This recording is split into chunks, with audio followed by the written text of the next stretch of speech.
Hey guys, Jen here. Sorry if I sound kind of sick. Between the last review and today, which has only been like one day, I somehow got sick. So, bear with me, on the sniffles and stuff.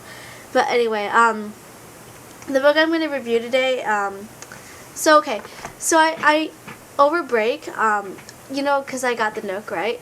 So I've been able to read books like crazy, and like it's really dangerous because I just go on the shop and I like just buy like every single book I see.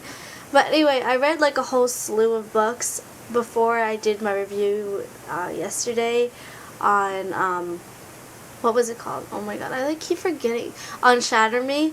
That was the most recent book I read. But I'm gonna start to do the reviews on the books that I read before that over break. So yeah. I'm sorry if my reviews are kind of like a little fuzzy because once I read a book and then I read another book over it, my mind the books kind of get mixed up. But anyway, first book I'm going to review today is called Girl of Fire and Thorns by Rae Carson. Oh my god. It's really hard to show you guys though from, with the Nook. Oh, there you go. It's kind of, no, okay, you still can, oh, whatever. Yeah, by Rae Carson. I'll put the name in the box thing below. But yeah. So, Girl of Fire and Thorns follows, it's a fantasy book, so it's set, like, in medieval times. It starts out with the girl, oh my god, I'm pretty sure her name is Alyssa. I just want to check. Okay, I'm too lazy to check, but I'm pretty sure her name is Alyssa. I am, like, positive. Almost. 95%. Yeah. Okay, so, the story starts off, Alyssa, the main character, has something, was chosen by God, to fulfill a prophecy. Starts out as most fantasy books do like that. She has embedded inside of her something called a Godstone, which was, bestowed to her upon her birth. Like it fell from the sky and like landed on her or something, like I don't know. That part was kind of fuzzy, but anyway, it's inside of her. That's what she said. Long story short, and it means that she's been chosen to perform a service for the greater good. This book has a lot of like religious ties. God is mentioned a lot. It also has a heavy Spanish background. A lot of the characters and Spanish names and stuff like that. So that's just something to keep in mind, guys. The story starts off with Alyssa being sent to an arranged marriage for the oncoming war.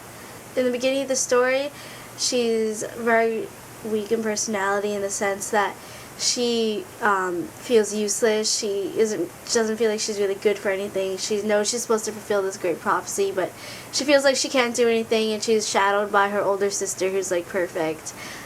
Typical family drama. As the story progresses, it starts off really slow, guys.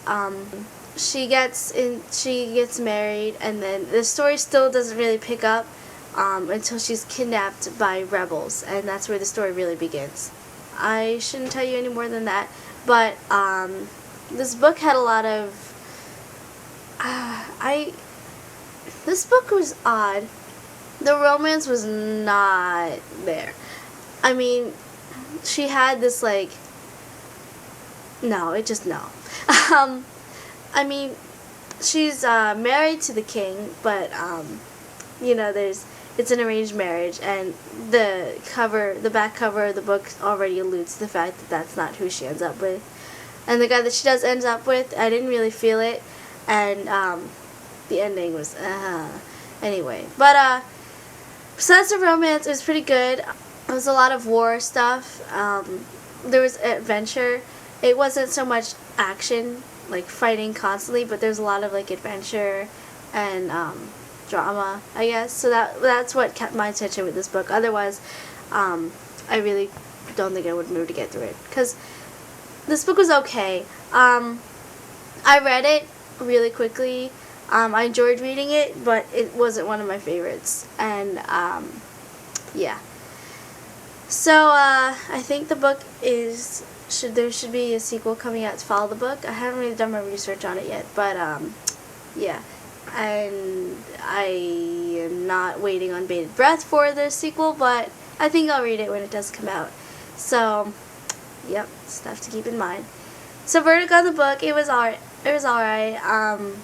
Didn't have the romance for me, so that, because you know how much of a sucker I am for romance, so that didn't really catch my attention. But otherwise, it was a pretty good book.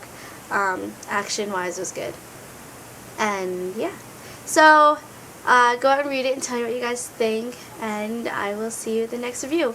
Bye!